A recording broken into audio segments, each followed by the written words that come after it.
সারাদিনে আজকে আমি কি কাজ করি আজকে তোমাদের সাথে সেই ব্লগটি শেয়ার করতে চলেছি। সো হ্যালো এভরিওয়ান, তোমরা সবাই কেমন আছো? তো আশা করি সবাই ভালো আছো। তো আমার সাথে প্রতিদিন যা হয়ে থাকে আজকে আমি তোমাদের সাথে সেটাই শেয়ার করব। আর আরেকটা কথা হচ্ছে কি জানেন, এত কাজ করার পরও বলে যে আমি কোনো কাজ করি না। ঘুম থেকে ওঠার পরে আমার যেটা কাজ সেটা হচ্ছে গিয়ে বাবাইকে খাওয়াইতে হবে। আর এখন খাওয়াইতে হচ্ছে গিয়ে একটা যুদ্ধ করতে হয়। প্রতিদিনেই খাওয়ানোর সময় আমাকে একটা যুদ্ধ করতে হয়। হয় প্রতিদিন আমি খাওয়াই, না হলে কিন্তু আমার মা খাওয়ায়, আর কেউই কিন্তু ওকে খাওয়াইতে পারে না। তো তারপরে যুদ্ধ শেষে কিন্তু ঘর গোছাতে হবে, যেহেতু ঘুম থেকে উঠে দেখি পুরো ঘরে এলোমেলো হয়ে আছে। প্রতিদিনে কিন্তু ঘুম থেকে ওঠার পরে পুরো ঘরে এলোমেলো হয়ে থাকে, তো সেগুলোকে এখন গোছাইতে হবে। আর ইদানিং বাইরে যে এই পরিমাণে এতদিন বৃষ্টি হইতেছে, মানে বাইরে তো কোনো জামা কাপড় দিয়ে কোনো শান্তি নাই। এই দেখবে রোদ উঠছে, এই দেখবে বৃষ্টি চলে আসতেছে, মানে কোনো শান্তি নাই। শান্তি 14 বৃষ্টি তো মারা গেছে, তার সাথে সাথে আমাদের কষ্ট করতে হয়। তো যাই হোক, যেগুলো শুকাইছে এখন ঘরে ওগুলো কিন্তু আমি ভাঁজ করতেছি। আর ঘরে কিন্তু প্রচুর জামা কাপড়। আর ঘর গোছানো হচ্ছে কি আমার নেক্সট কাজ, তো যেটা আমি এখন করতেছি। তারপরে বলে যে আমি কাজ করি না। আর ওই দিন কিন্তু কাজ করতে করতে পুরো মাথাটাই খারাপ হয়ে গেছে ভাই। আর কালকে ছিল মৌনি অথবা কৌশিকী, তোমরা যাই বলো, আমাবস্যা ছিল।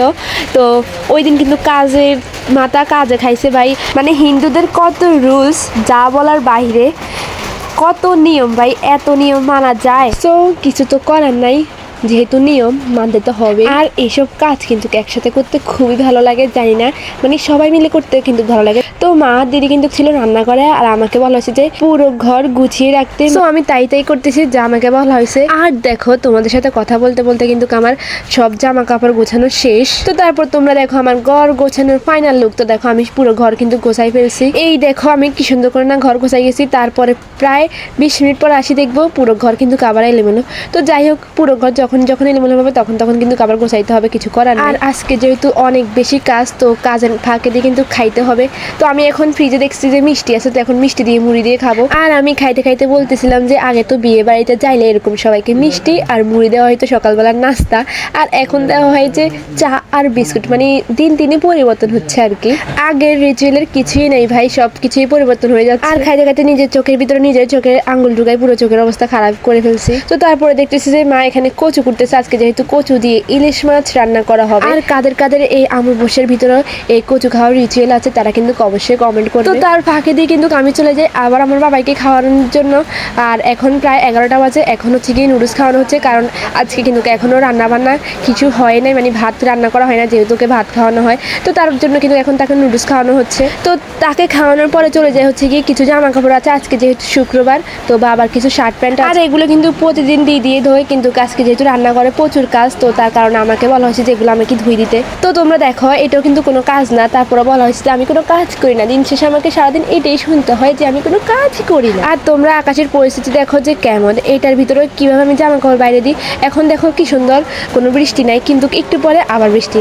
আবার তুমি দেখবে যে জামা কাপড় ঘরে নিয়ে আসছো, তারপরে দেখবে যে আবার কি সুন্দর ওয়েদার হয়ে গেছে। তারপর তুমি যেই এগুলো বাইরে দিয়ে আসবে তখন আবার বৃষ্টি, মানে পুরো মাথাটা পুরো খারাপ হয়ে যাচ্ছে। তো আমাদের তো এখানে কিছু করার নাই, তো আমাদের তো এরকম ভাবেই করতে হবে, জামা কাপড় তো আমাদের শুকাইতে হবে। তো দেখো ফাইনালি কিন্তু আমার সব জামা কাপড় ধোয়া শেষ। তো আমি সেগুলো বাইরে সুন্দর মতো ক্লিপ মারি দিয়েছি, যেহেতু অনেক বেশি বাতাস। আর ঘরে আসি দেখতেছি যে মা এখানে ইলিশ মাছ কাটাকুটা করতেছে। যেহেতু ইলিশ মাছ দিয়ে কচু রান্না করা হবে, তার জন্য কিন্তু আমার মা সুন্দর করে ইলিশ মাছগুলোকে কুটতে। তার মাঝখান দিয়ে আমাকে আবার বলা হয় যে আলমারি থেকে কিছু তেজপাতা, তারপর হচ্ছে গিয়ে কিছু মশলাপাতি আমাকে নিয়ে যাওয়ার জন্য। আর আমার নেক্সট কাজ হচ্ছে গিয়ে বাটা বুটা করা। ভাই আমাকে সব মশলা বাটি বেটে দিতে হবে এখন। তো আমি যেটা এখন কাজ করতেছি, বাটা বুটা করতেছি। তারপরেও শুনতে হয় যে দিন শেষে আমি কোনো কাজই করি না।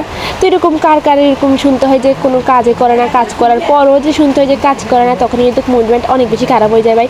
যা আমার হয়, আমি কিন্তু অনেক রেগে যাই তখন, মানে কি বলবো ভাই। তারপরে বলে যে আমি কোনো কাজ করি না। এই তোমরা দেখতে পাচ্ছ যতগুলো জিরা বাড়তেছি, কিন্তু তার ডাবল আমাকে বাড়তে হয়। এটা হচ্ছে কি প্রথম পার্ট, নেক্সট পার্টে কিন্তু আবার আমাকে বাড়তে হয়। যেহেতু আজকে কচু দিয়ে 2টা আইটেম রান্না করা হবে, একটা হচ্ছে গিয়ে কচু দিয়ে ইলিশ মাছ, আরেকটা হচ্ছে গিয়ে শাপলা দিয়ে ইলিশ মাছের মাথা, আর আরেকটা আইটেম হচ্ছে গিয়ে শুকনা করে এই চিংড়ি মাছ দিয়ে কচু একদম শুকনো করে রান্না করা হবে।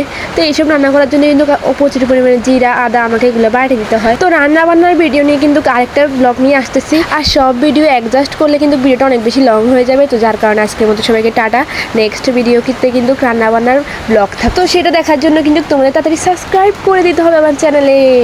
আর যারা ফলো দাও না তারা কিন্তু ফলো করে দাও। তো সবাইকে বাই বাই।